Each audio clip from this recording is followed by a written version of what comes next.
começou a entrar grana pra caralho na Image, eles começaram a ampliar os seus estúdios, já começaram a tentar fazer acordos de licenciamento, teve desenho animado do White Cats, teve desenho animado do Spawn, sabe? Tava começando a ter linhas de brinquedos pela McFarlane Toys, que daí o McFarlane viu que o negócio dele era fazer brinquedo, já tava botando outra pessoa pra desenhar, né? E aí, no caso, o seu Rob Liefeld tava ampliando... Não, aliás, o Liefeld, ele era CEO, né? Ele tinha um cargo administrativo, além de ser um dos sócios, ele era um dos cabeça, né, na época também. Ele era um dos cabeças da Image Comics, né? Olha, já que não desenhava muito bem, dá outro cargo pra ele, né? Não, e aí eu ele não tava me engano, com era estúdio... com o Eric Larsen, né? Trocavam ideias também. O Eric Larsen. Eu não sei se você sabe, mas o Eric Stephenson, que hoje em dia é um dos editores da Image mais respeitados, assim, porque foi ele que trouxe o Walking Dead, foi ele que trouxe um monte de coisa, né, legal pra dentro da editora. Sabe como é que ele entrou na editora? Ele era editor-chefe dos títulos do Life. Olha só. Ele tava na fila de uma sessão de autógrafos da San Diego Comic Con pra pegar um autógrafo pro filho dele. E aí, quando ele chegou na mesa do Liefeld, antes dele chegar até a mesa do Liefeld, tinha uns 3 ou 4 caras mostrando portfólios na frente dele. E aí o cara pegava assim: nossa, eu gostei do teu trabalho. Chega aí atrás do stand, eu vou te contratar. E aí mostrava: não, eu gostei também, ó, vou te passar um freela aqui, ó. Vem aqui atrás que a gente acerta. Ele tava sem trabalho na época, ele pensou: cara, eu vou falar pra esse cara que eu trabalho com quadrinhos. E o cara chegou no Liefeld e falou assim: olha, na verdade eu não sou desenhista, eu vim pegar um autógrafo pro meu filho, mas eu trabalho com produção editorial. Olha, se tu tiver precisando de um editor pra coordenar os títulos... Ele contratou o cara na hora, velho. Não olhou o currículo, não olhou nada, cara. Pô, que legal, hein? O cara era o Roberto Justus, velho, assim, sabe? Contratando a rodo, cara. Ele pegou, contratou o cara assim, até hoje, o cara é um dos maiores nomes da Image e o cara entrou assim na Image. Eu aposto que ele deve falar assim, mano, foi muito difícil eu ter entrado na Image. Daí vai ver esse flashback assim, ó, tá dentro. O mais louco, cara, é que todo o Extreme Studio foi praticamente construído assim. Então tu tinha aquele Dan Fraga, Todd Knock, tu tinha o Danny Mick e não sei o que mais. E os caras todos, o Marlo Arquiz, esses caras todos entraram na Image no Oba-Oba, cara. E era tudo molecada de 19, 20, 21 anos. E o Liefeld era moleque, só que ele era um dos mais velhos, cara. E ele tava administrando a Image mais o estúdio dele, cara. E aí ele começou a torrar dinheiro pra caralho, velho, com salário e o pior não é isso, meu, ele anunciava as revistas nos catálogos das distribuidoras nos Estados Unidos. Aí vai sair a edição não sei qual, com arte de Mike Deodato, Roger Cruz, Fábio Laguna, Daniel Horn. Naquela época, né, eu assinava. E eu não sei quem mais, e não sei quem mais, e não sei quem mais. E a revista não saía, velho. A revista não saía por quê? Porque ele pegava a grana das reservas e aí levava a multa, só que quem pagava a multa era o caixa da Image, não era o caixa do Extreme Studios. Ah, isso eu não sabia, cara. Liga aí. Quando tu soma isso ao fato de que o Liefeld tava montando a Maximum Press justamente pra tentar cobrir esse rombo, que era o Maximum Press, era o quê? Era o segundo selo de quadrinhos dele. Era uma editora, né? Ele queria fazer com parque gráfico e tal, que seria imprimir o próprio material, independência total, né? Ele tinha títulos maravilhosos como Avengeline, Genex. Não, cara, isso vale um capítulo à parte. Nomes dos títulos do Liefeld, cara. Também isso não foi também um pouco de desespero assim, o que eu percebi também de cada estúdio foi que isso é uma visão minha, não sei se isso aconteceu, mas é que quando um começava a se destacar mais, os outros se desesperavam e começavam a criar novas revistas, mirabolantes e tal, e eu vi que o Liefeld também se desesperou em relação a isso, sabe? Sim, mas eu não tô tentando salvar a pele dele aqui, cala a boca. Não, ele foi sacana mesmo, cara, o negócio do Liefeld. Ô, Hell, diga. Lê o nome dos títulos. Evangeline, Bedrock, Bloodstrike, Brigade, Team Youngblood Strike File, Youngblood Supreme Glory e Prophet. Tem que ter um Blood no meio, né? Exatamente. E isso causou um tremendo mal-estar dentro da Image. A ponto do McFarlane, que sempre foi avesso aos caras serem concorrentes entre eles, botou na mesa. Isso não se faz, velho. A gente tá pagando as multas de atrás da editora e tu tá botando títulos que tu podia estar lançando na Image e lançando no teu próprio selo. Tu tá concorrendo conosco mesmo? Dizem que não foi bem assim, né? Dizem que o Silvestre catou ele pelo pescoço e... Não, calma, eu não entrei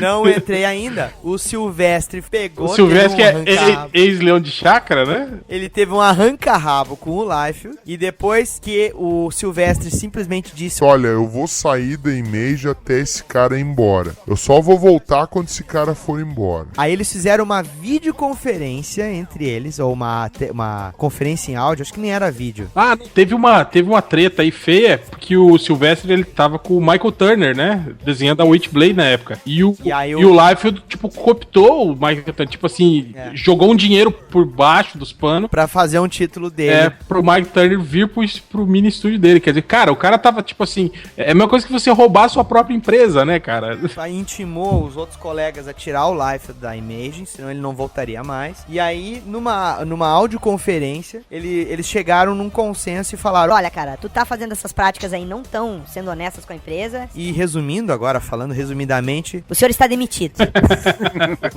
Aí o Liefeld saiu com o rabo entre as pernas. Você tá sabendo de um caso aí que ele ficava falando mal da galera pelas costas e pegaram no flagrante ele? Não, isso eu não tô sabendo. De uma reunião que teve, por isso que teve essa coisa, que ele vivia queimando os outros desenhistas na época, e aí alguém, sei lá, de dentro dessas pessoas que ele falava mal, falou pra um dos caras, não sei se foi pro Silvestre ou se foi pro próprio McFarlane. E aí eles foram num dia, pegaram assim no surpresa, no dia que tava falando, e foi aí que surgiu o arranca-rabo de vez. Foi um negócio assim de trocar a tapa mesmo. Era uma coisa que eu acompanhava na época, eu não sei se vocês sabem que muito desse bafafá saía assim, por alto, naquela revista Wizard, né? E aí tinha... Wizard e nos fanzines também. Aí um soltava o rodo, aí no outro mês já tinha outro cara falando. Então quem acompanhava na época a Wizard americana, aí entendia mais o que estava acontecendo nessa época. Por sinal também a Wizard foi um pouco mais violento do que burocrático. Tinha várias capas, né, de revista da Image e tal. Eles conseguiram realmente se infiltrar muito bem até nas revistas que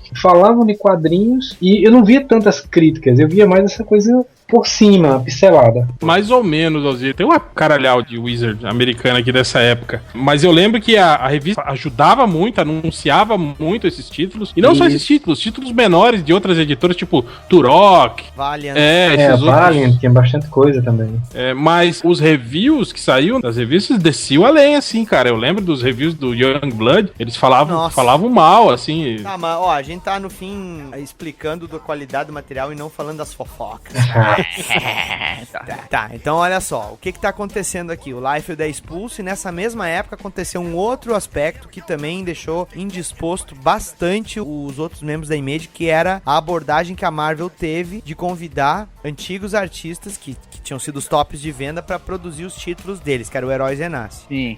O McFarlane, então, botou não só daí o Liefeld na mesa, mas o Jim Lee, porque a Wildstorm foi o segundo estúdio que aceitou. E a Wildstorm acabou embarcando junto com o Extreme Studios, e um dos motivos que fez o Jim Lee aceitar os 3 milhões de dólares que eles resolveram pagar para cada um dos estúdios, não sei se vocês sabem em números, mas é isso mesmo, cada estúdio recebeu 13 milhões de dólares para reformular os títulos no Heróis Renasce. O Jim Lee aceitou isso aí porque a Wildstorm estava começando a se afundar em dívida, e como eles não estavam fazendo o que o Liefeld estava fazendo, né, ele acabou tendo que aceitar para pagar as dívidas, e chegou um momento que ficou insustentável não só a situação financeira da Wildstorm, mas também, né, a situação entre os colegas da Image em si. E o Jim Lee acabou vendendo os personagens dele pra DC. Não foi o estúdio todo, não? Foi só os personagens? Não, foi o estúdio.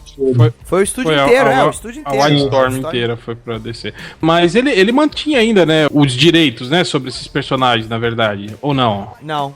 Ele vendeu? Vendeu mesmo. Ah, tá. Vendeu de vez. Não, mas foi na época dos heróis Renasce? Foi nessa época? Não, foi depois. Foi logo depois. Não, acho que uns 2 anos depois, 2, 3 anos depois. Pois porque o que aconteceu foi que, assim que a Marvel suspendeu os contratos do Heróis Renascem, a Wildstorm fez um acordo com a Marvel de que assumiria os títulos que eram os do Liefeld por um preço menor para poder terminar o arco de 12 edições a um preço menor, e provavelmente abrindo mão de royalties, que era o que fez a Marvel largar a mão disso, né? E o Liefeld ficou a ver navios, porque eles também cortaram o contrato. Na verdade, quando o Liefeld saiu, né, ficou aquele negócio, o estúdio ficou de fazer a parte das imagens, né? E aí chamou alguns outros roteiristas, que acho que o Walter Simonson foi um deles, pra pegar o Vingadores, e eu não sei quem foi que pegou o Capitão América, mas eu acho que continuou o Jeff Loeb, né? Que tava junto com... Continuou o Jeff Loeb, mas pela Marvel ainda. E aí eles já sabiam que ia dar fim nisso aí mesmo, fizeram uma caganceira do começo ao fim, né? Heróis Renascem foi muito ruim, cara. Eu não consegui nem comprar isso aí. Ah, eu só Só em abrir a comprava no revista, eu tô parceiro. até impressionado porque eu não sabia desses números de 3 Você milhões. tem uma que tinham ideia de pago. como foi chutado o balde? O Walter Simons, quando assumiu, ele criou uma outra versão de Thor pra chutar a bunda do Thor do Liefeld. Exato.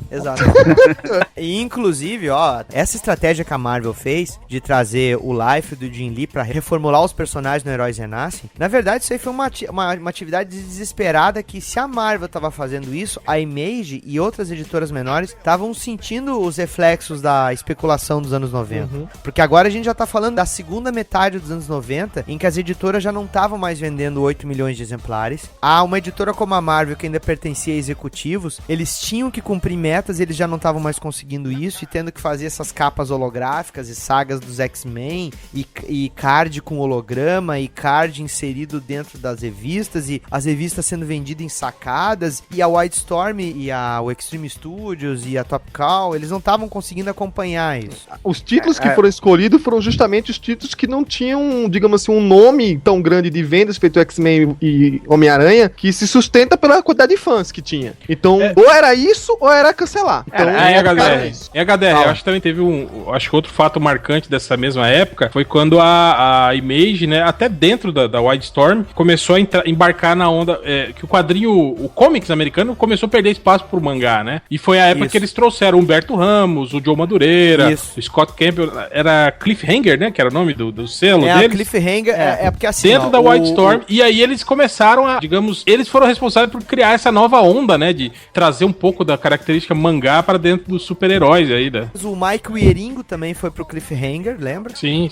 O Mike Wieringo tinha um projeto. Fazer o Homem-Aranha, né? Ele tava no Homem-Aranha e ele foi pra Image e fez o título próprio dele. Quer dizer, eram traços mais próximos da animação, né? E eles estavam sentindo isso aí mesmo. Agora, a gente também não pode esquecer que essa época aí teve uma recessão pra caralho, né? Porque daí não bastava só ter o desenho bom, tinha que ter boas histórias. A casa caiu, então. Os bons escritores que estavam optando por trabalhar dentro da editora Image queriam manter os direitos das próprias ideias. O Cliffhanger mesmo era o exemplo disso, né? E aí começou a acontecer um fenômeno na Image que é bem similar ao que eles estavam se propondo no início, que era o quê? Eles estavam começando a aceitar pequenos estúdios detendo seus projetos próprios, lançando eles dentro da Image. Vocês se lembram, por exemplo, que o G.I. Joe em quadrinhos, ele foi ressuscitado dentro da Image, né? Lembra? Não lembro. Na verdade, não lembro. Eu não cheguei a acompanhar isso. Tinha a Dreamwave. Cara, também, eu lembro há muito tempo atrás que saía a revista do G.I. Joe aqui, ainda que eu acho que o nome Comando de Ação, que tinha desenhos do Herb Trimp. Você lembra disso? Não, isso aí é da Marvel. Isso é da Marvel. É o teu artista predileto. Né? Eu lembro que eu comprei umas 2 edições e parei. Você comprou porque era a capa do Mike Zack, né? Foi mesmo, cara. Quando eu abri aí, puta que pariu. Não, sério, cara, já era outro time artístico, e eu não me lembro o nome do estúdio que tava fazendo, e eles acabaram criando a Devil's Due, a editora Devil's Due. A Dreamwave, que tinha a franquia do Transformers, tinha outras séries, tipo aquela Warlands, tinha outra que era Dark Minds, tudo com estética de anime. Você se lembra disso? Eu acho que o Warlands saiu na Mitos aqui. Eu não comprei. Alguém aqui chegou a acompanhar isso? Quase de mangá que eu lembro, assim, se a gente for falar em Image, eu lembro que o Cyberforce, ele teve, que era no caso Top Cow, né, do Silvestre, ele começou realmente a virar um mangá. E saiu várias revistas assim. Eu não consigo me lembrar de outras revistas que aconteceram isso. Eu vi que saiu outros títulos, que eu também não me recordo o nome, que foram em estilo mangá, mas não chegaram no Brasil. Como é que é o nome que você falou aí, HDR? Dark Minds. Deixa eu ver aqui. Dark Minds. O Gen 13, no caso, Daniel, ele é justamente essa entrada também no mangá na Image, né? Através do... Gen 13 é a Wildstorm. Aí tinha justamente o J. Scott Campbell. Era Gen ou era Gen? Era Gen, né? Gen de Genetic. Genetic, né? É Gen 13, né? Gen 13. Dark Minds. Tô vendo aqui o Dark Minds. É mangá puro, né, cara? E o Dark Minds, inclusive esse estúdio aqui, o Dark Minds, ele foi responsável por aquela fase beleza do Justiceiro Anjo. Puta!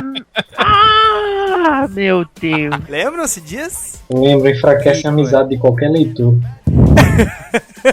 Não, mas em suma, cara, eles estavam começando a aceitar projeto que eram ligados a direitos autorais à parte, não tinha nada a ver com os direitos autorais dos personagens da Image, justamente para diversificar a linha editorial. Inclusive o Marcelo Cassaro e o Edu Francisco, que tinham feito a Victory, que é dentro do universo de Tormenta, aqui o universo de RPG em quadrinhos aqui do Brasil, a minissérie Victory, ela saiu lá, pelo selo da Image, com o roteiro do Cassaro e desenho do Eduardo Francisco. Saiu primeiro aqui, logicamente, na editora Talismã, e depois saiu lá, Ah, é. pelo selo da Image, dentro dessa estratégia.